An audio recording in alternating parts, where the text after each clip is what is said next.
शुक्लाम्बरधरं विष्णुं शशिवर्णं चतुर्भुजं प्रसन्नवदनं ध्यायेत् सर्वविघ्नोपशान्तये।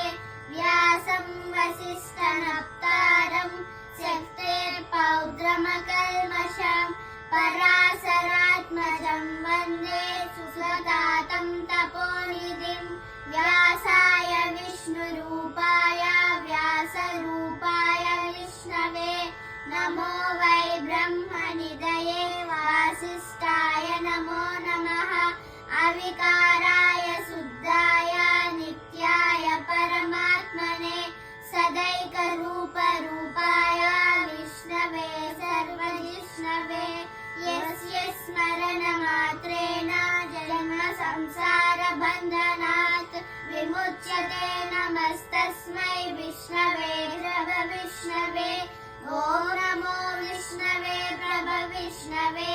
श्रीवैशम्पायन उवाच श्रुत्वा धर्मानशेषेण पावनानि च सर्वशः युधिष्ठिरः पुनरेवाभ्यभाषत।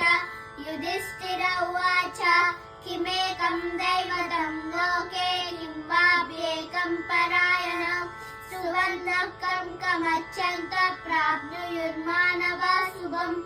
को धर्म सर्वधर्माणां भवतः परमो मतः किं जपन्मुच्यते जन्तुर्जन्म संसारबन्धनात्। श्रीभीष्म उवाच जगत्प्रभुं देवदेवम् अनन्तं पुरुषोत्तमं सुवर्णाम सहस्रेण पुरुषः सततोदितः तमेव शासयन् नित्यं भक्त्या पुरुषमव्ययम् ध्यायन् सुवर्णमस्यं यजमानस्तमेव च।